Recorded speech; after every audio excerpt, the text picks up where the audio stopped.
Hello, and welcome to the Good News from the Corner podcast. I'm Jay, I'm your podcast host, and I'm also the rector at St. John's Episcopal Church in Memphis, Tennessee. I'm glad you found us. I'm glad you're here. Stay tuned for sermons, lectures, and more good news from the corner of Central and Greer. I believe it's the last phrase in today's reading says, "For you are setting your mind not on divine things, but on human things." It has been my personal experience that this line could be the most convicting of all lines in the Bible. Setting one's mind on things human and not on divine things. I think it's God's not so subtle way of telling us to get our priorities in order. And this begs the question, what is it that we are paying attention to in the material world? Joshua Becker, a writer for a blog called No Sidebar, says, "We live in a society that breeds discontent by defining success as bigger homes, nicer cars, and fuller closets. There is no long-lasting nourishing of ourselves when we are indulging ourselves in the material goods of the world. To me, always putting the other first. Heartwarming, but it is most importantly sacrificial. Agape love, giving of oneself with no expectation in return. This is often thought of as the highest form of Christian love. It is the kind of love and action that shows empathy and compassion, extends the desire for good of the beloved, wants the best for the other, extends help or demonstrates good intentions, and is intended for everyone. Agape love is sacrificial love. One of the many other things that Jesus says to us is, this is all for the sake of the gospel. What is the gospel if it is not about generous love and how to give and receive love? Feed the hungry, clothe the naked, visit the imprisoned is a crucial marker of the things that Jesus teaches us. We may think that we give our lives for superficial purpose, thinking we are giving out of selfless love, and upon closer examination, that may not be true. In the short run, we might be satisfied and feel all smug about how we've been so magnanimous, but what about in the long run? Do these short spurts of being a do-gooder further the kingdom of God? Or do they just help prop us up and get us to feel good about ourselves? So this is the time of year during Lent that we overtly walk toward the cross. We are on a journey with Jesus and his disciples. And just before today's exchange with Peter, Jesus asked the disciples, "Who do you say that I am?" And Peter responds, "You are the Messiah, the Christ, the Anointed One." Peter loves Jesus deeply. He's devoted to Jesus and wants only the best for him. And we're no different. We want the best for those we love.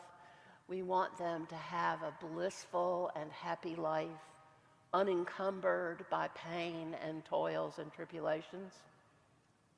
We don't want our loved ones to experience the pain and disappointment or sorrow of living life in the world.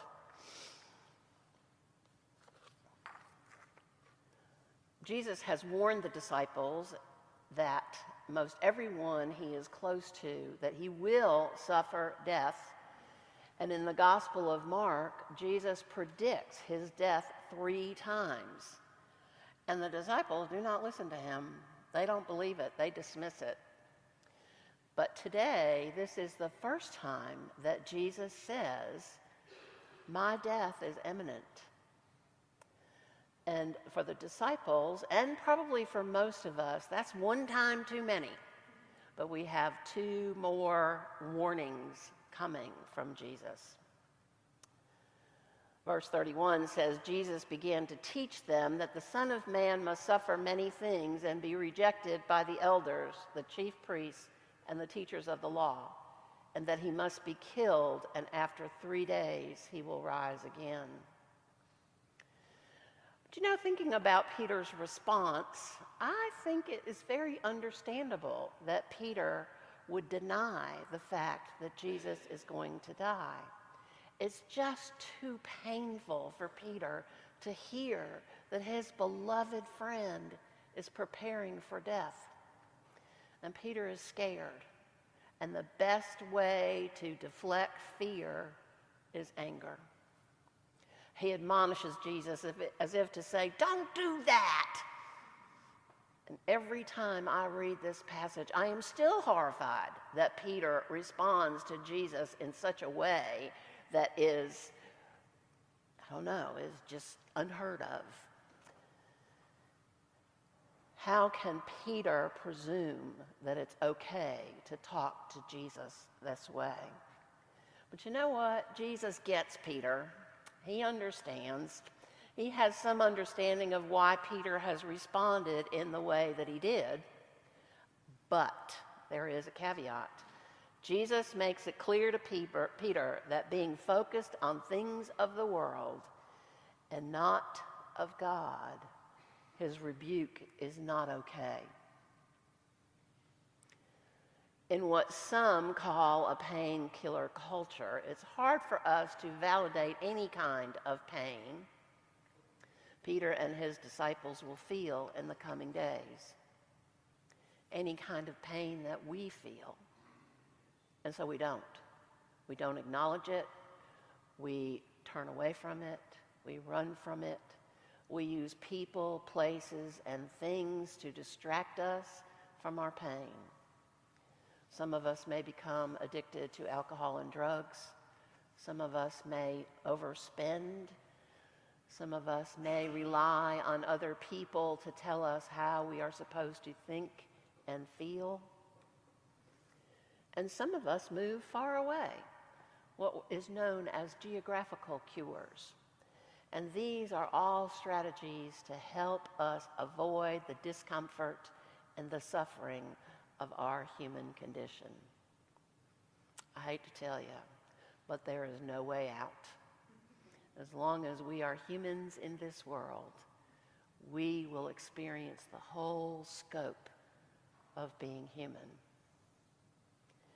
But the best promise of all is that God is with us. In a world that is intent on distracting us from that which is important, God is the only way to be made whole. We let go of everything that the society deems most valuable. Now, I'm not saying this is easy, because it's not. Simple, but not easy. Pain is inevitable, and suffering is optional. And there is relief. Flip the script. Set our minds on things divine, on God, and not of things of this world, to lift us up and get us through those hard times. Pursue the divine with abandon, with wild abandon. Go after God, because God is waiting for you to come after God. Remember, you can be sure that I will be with you always. I will be with you until the end of time. Is there a better promise?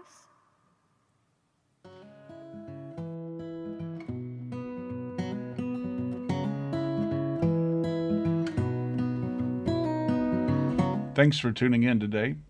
You've been listening to the Good News from the Corner podcast. St. John's Episcopal Church is located at the corner of Central and Greer in Memphis, Tennessee. Our parish website is www.stjohnsmemphis.org. You can also catch us on all of the normal social media platforms. You can join us for church at 10:30 on Sunday morning on our St. John's Memphis YouTube channel. Share the Good News podcast with somebody. And remember, you matter to God. Your life is not yours alone. Come see us sometime.